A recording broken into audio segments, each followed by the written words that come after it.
How the Green Bay Packers lost by winning the NFC North. The urgency, importance and necessity of Sunday night's NFC North title game was greatly diminished about 60 minutes before kickoff when the Washington Redskins lost to the New York Giants. That defeat meant that both the Green Bay Packers and Detroit Lions would qualify for the playoffs no matter what happened on Sunday Night Football. But there was, of course, the matter of the division championship and the home playoff game that comes with it, and Green Bay came out the winner. Or did they? With the 31-24 victory over Detroit, Green Bay earned the number 4 seed, the lowest for a division champion, and a home date with the top wild-card team, the New York Giants.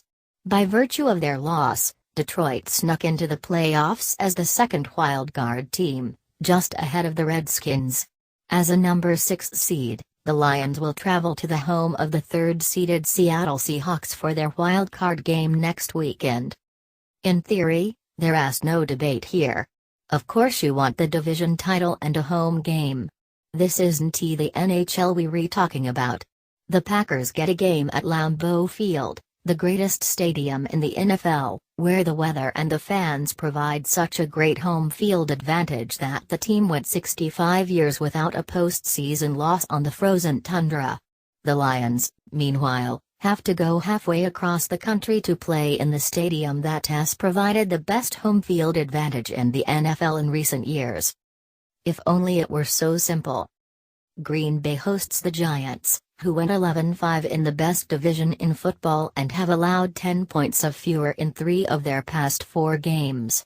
2 of those 3 performances came versus playoff teams, and the other was Sunday against the Washington team that should have been. With that defense, an explosive Odell Beckham Jr. and Eli Manning, who loves nothing more than slowly plodding through playoff road games en route to a surprise Super Bowl, is that a team you want to see?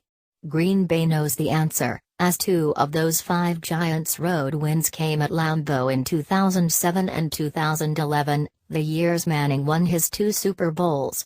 Prior to 2007, Green Bay had lost 2 playoff games ever at home, and ever goes back to 1939.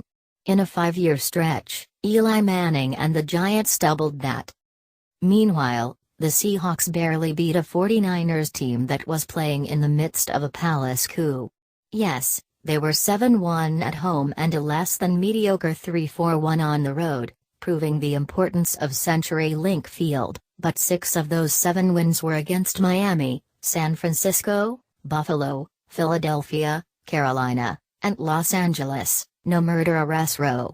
The 7th win wasn't really a win at all, it was their annual home game gift from the officials, when Richard Sherman mugged Julio Jones and wasn't called for a pass interference penalty that would have set up a game-winning field goal by Atlanta. If we give that one to the Falcons, then Seattle was 6-2 at home with 1 win over a playoff team, and we use that term as loosely as possible with its 2-point victory in Week 1 over the Dolphins, a team that started 1-4 before winning 9 of 10 to clinch a wildcard berth. This is hardly the Seahawks we've come to know over the past 5 years. Sure, that stadium in Seattle is the equivalent of a tin coffin outfitted in speakers borrowed from the set of a Fast and the Furious movie. It's loud. It's obnoxious. Just hearing Seattleites talk about the 12th man is enough to sap your will to even play the sport. That doesn't even mention that the Hawks have won their last 9 postseason games at home and are 9-1 at the stadium in its history, making for just as good a home field advantage as Lambeau. Still, you can't help but get the feeling this Seattle team is vulnerable while the franchise is due, and Green Bay is the team to prove it. The Packers went to overtime in Seattle in the 2014 NFC Championship, narrowly losing a game in which the Pack held a 19-7 fourth-quarter lead. The same way the Giants know the Packers can be had at Lambeau, the Packers know the Seahawks can be had at CenturyLink. Those stadiums aside, home versus road doesn't mean much in the opening round of the playoffs. Road teams swept last year's wildcard games and are 24-24 over the past 12 seasons. Of course, these teams have their eyes on more than just the wild card. With a win, Detroit would be assured of traveling to top-seeded Dallas for the divisional playoffs, not exactly an enviable assignment.